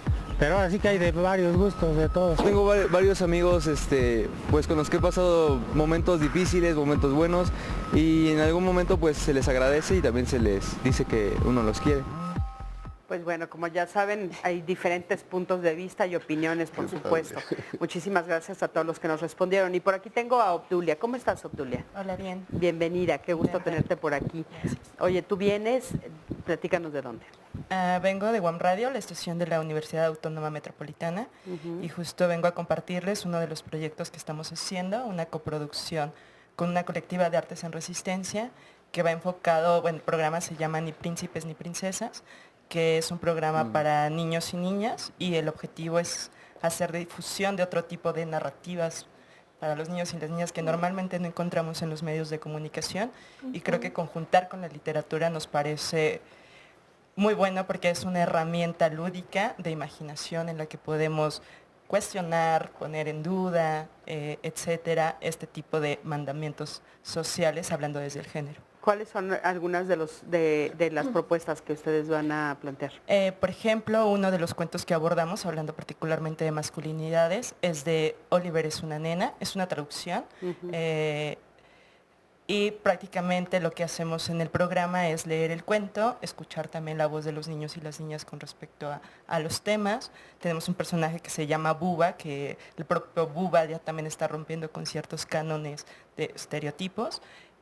Y el cuento va sobre un niño que le gusta bailar, pero como bien ya lo escuchamos en la mesa, pues es criticado por ello, ¿no? Es criticado, es presionado, pero al mismo tiempo se cuelan por allí ciertos personajes que lo apoyan, ¿no? Entonces creo que en la vida misma también tenemos eso, y eso es lo que rescata el programa en general. Padrísimo. ¿Y dónde podemos verlo o dónde podemos escuchar? Se va a estrenar el en abril próximamente en Guam Radio 94.1 de FM. Igual pueden seguir nuestras redes sociales para que conozcan este programa, y pues también pueden buscar a la colectiva Artes en Resistencia, que sin duda tiene un trabajo arduo y una experiencia vasta desde la pedagogía y desde la literatura para abordar estos temas. Perfecto, Obdulia, muchísimas gracias. Y por supuesto que vamos a estar poniendo todos los links para las redes sociales para que ustedes los puedan tener y los escuchemos. Importantísimo tener este tipo de programas. Mi Sandy, adelante. Mira, hablando justamente de las profesiones y de todos los gustos que luego no son permitidos, nos dice Sergio de la Vega, en el ramo de la construcción me ha tocado gente que renuncia porque la nueva encargada de la obra es ingeniera o arquitecta. La mayoría de los albañiles dicen que ellos no reciben órdenes de ninguna vieja y prefieren renunciar. Y vieja también me llama la atención porque se usa con una connotación negativa, cuando pues tendría que ser un reconocimiento a los viejitos, a los viejos, y no tendría por qué ser esto malo. También nos dice María Georgina, yo tengo un niño de 11 y una niña de 10 años y siempre mi idea ha sido que los hombres y las mujeres tienen los mismos derechos, y no porque mi hijo sea hombre no puede lavar, cocinar y todo lo mismo para las mujeres. Y nos dice también que respecto a las madres solteras, no por no tener una pareja, dejan de ser mujeres, que también ese es otro tema que es interesante de analizar. También Marbella nos dice y les pregunta, alguno de los exponentes me podría responder, si somos exactamente iguales, ¿por qué están vestidos de una manera diferente, acentuando lo masculino o femenino? Incluso dice, veo a mujeres usando maquillaje. La diferenciación genérica es más antigua que la misma sociedad machista o ahora feminista. La separación de roles corresponde a las habilidades y capacidades de cada género, que cada género tenía. No creo que cuando nuestros ancestros decidieron que el hombre se iba a casar o la mujer recolectara frutos, tuvieran una mente machista o que degradara a la mujer. Dice, el hombre era fuerte y realizaba esa tarea sin dificultad. Y pregunta, ¿es tan difícil aceptar que somos diferentes pero que nuestro valor como humanos es igual? Es que acá no estoy hablando de... Bueno, yo quiero hacer, perdona, es que desde hace rato querías hablar. Una aclaración de carácter histórico, ¿no? Si hemos dicho que lo masculino y lo femenino se transforma conforme al tiempo, hay pruebas históricas de eso, ¿no? Y sobre la vestimenta, porque ahora me regresó, faldas han usado hombres en diferentes épocas, ¿no? Los helenos, los escoceses. Actualmente todavía los escoceses. Actualmente, bueno, de hecho entraron creo hasta el siglo XVI el uso de faldas, ¿no? El uso de tacones, antes de que las mujeres usáramos tacones, lo usaban los hombres, ¿no? Y entraron por Persia con aquellos que cabalgaban y que lo usaban para sujetarse al caballo, y luego pasó a Francia y en Francia pasó a ser el tacón un símbolo de estatus social, ¿no? De aristocracia, ¿no? Recordemos, los hombres en la historia también se han maquillado, han usado peluca, entonces son consensos sociales, ¿no? Y respecto a la prehistoria, hay una forma de leer la historia, y hace muy poco ha habido datos que señalan que, por ejemplo, las pinturas fueron realizadas por mujeres y que esa separación privado, cultivo y lo doméstico no era solamente de las mujeres, tampoco la casa era únicamente de las mujeres, pero eso es una forma de interpretar ciertos hechos de los cuales no tenemos todavía un testimonio claro. Entonces no podemos pensar hechos históricos tan remotos con los prejuicios históricos de ahora, ¿no? Entonces eso es como bien importante aclararlo, que hay una transformación. Y lo de la igualdad y la equidad es cómo lo creemos idealmente como valores universales, y la otra cómo operan en realidad. Y por mucho que deseemos que hombres y mujeres seamos iguales, en la vida social, en la vida cotidiana, hay una diferencia que es lo que tenemos que poner en cuestión. Y aquí en el ejemplo que ponía la persona que escribía, no está hablando de una diferencia, está hablando de una diferencia estereotipada. Así es. ¿No? Y entonces ahí hay que ver, pues efectivamente, sí hay una diferencia, pero el asunto es, en este punto del desarrollo cultural, es decir, tenemos que negar el derecho que tiene cada persona a conducir su vida como mejor le parezca, como el compañero que decía que le gustaba la poesía, como el compañero que nos dijo que le gustaba bailar, como múltiples ejemplos de mujeres que quieren vivir de otra manera en nombre de una tradición o de la interpretación de una tradición, porque los derechos humanos implican las garantías para que las personas puedan llevar una vida digna y autoelegida. O sea, tenemos que echar atrás todo el desarrollo cultural, no más en nombre de qué, pues, ¿no? Claro. Ahora, una de las cosas que puntualizan mucho es, bueno, pues es que las mujeres son las que dan a luz. Las mujeres son las que tienen a los bebés, las mujeres son las que amamantan. O sea, a ese nivel de biología están hablando, ¿no? Sí, mira, como es un tema muy amplio y creo que va a ser difícil decir en 10 minutos todo, traje unos libros para regalar, pero les sugiero a quienes nos están viendo este texto que se llama Identidades de Género, que lo pueden encontrar en cualquier librería, justamente trae toda una reflexión y ejercicios para papás, mamás, jóvenes, de cómo estamos educando y las implicaciones que puede tener para los hijos y las hijas. Este otro que se llama Debates y Reflexiones en torno a las masculinidades está de libre acceso en internet, en Libros UNAM, y es un libro que permite a todos los hombres y por supuesto mujeres repensarse, porque insisto, la masculinidad tiene un costo también. Y les había ya comentado antes, tenemos una página en Facebook que se llama Familias por Igual, y que justo ahí lo que estamos intentando es promover y generar una reflexión sobre cuáles son las posibilidades. Una cosa nos ha quedado claro, no hay modelos y tenemos que generarlos, y hay miedo y a veces hay ansiedad y a veces no sabemos qué va a salir, pero por lo menos y por lo pronto en lo que hasta ahora sabemos, tiene y sigue teniendo costos el mantenernos bajo una mirada rígida. Si hoy quienes estamos aquí estamos con un atuendo estereotipado, esta es expresión de género, pero no está en los genitales, es una decisión que nosotros decidimos venir así, pero que hay muchas otras expresiones en el público, muchas otras expresiones fuera de aquí, no somos representantes. Y que todas son válidas, y todas ¿no? son válidas. Porque aparte, bueno, ahorita que estamos viendo tantos cambios de color de pelo, de uñas diferentes, en fin, también de repente ha habido como mucha crítica en torno a eso, y pues bueno, son diferentes expresiones. Oigan, tenemos a una persona de manera anónima. Adelante, por favor. Buenos días. Sí, buenos días. Sí. Cuéntame, ¿qué es sí, lo que... quiero platicar yo en mi caso, ¿no? Cuando me invitaron, pues, como que me dio de venir al programa. A mí me ha ayudado mucho el programa, escucho la televisión y veo los programas. Entonces quiero ver, en mi caso, la forma de educarme, de serme hombre, pues sí yo vi de los tiempos de antes, ¿no? Mi papá ya es grande, tiene 80 años, yo soy de tiempos de antes. Entonces me educó con violencia. Yo ahora me di cuenta que me educó con violencia de los tiempos de antes.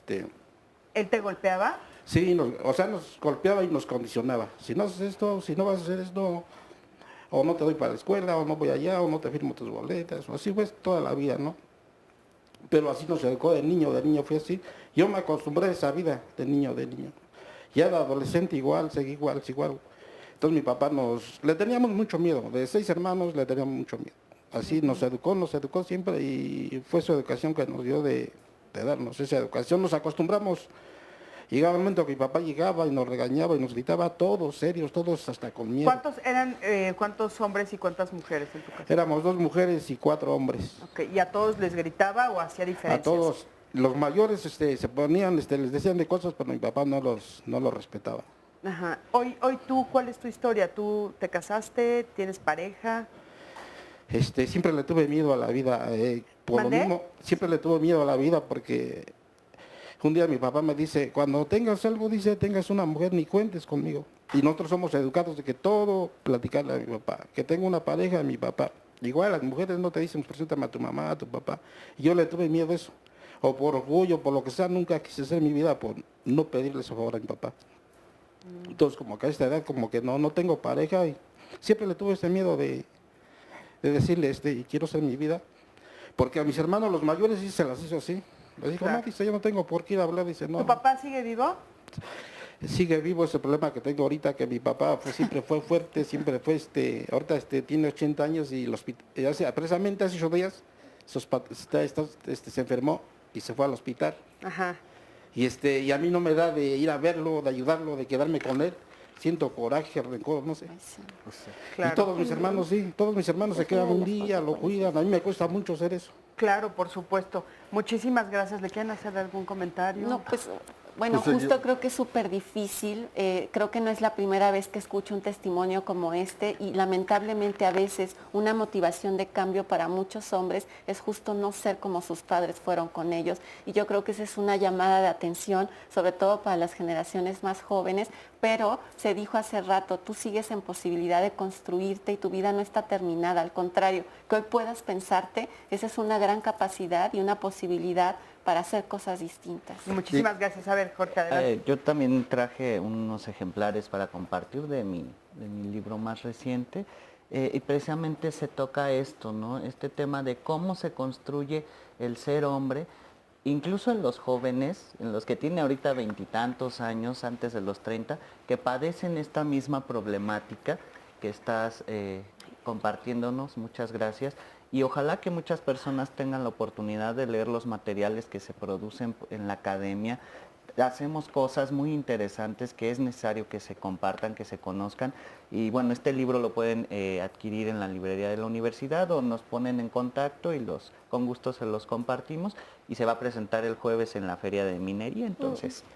A mí me gustaría hablar de que el testimonio, tenemos un minuto. El testimonio que nos han dado es muestra de las consecuencias que tiene ser hombre de una manera violenta, ¿no? Y que son de las cosas que tendríamos que cuestionar porque esa educación en violencia hereda una imposibilidad para llevar a cabo una vida plena.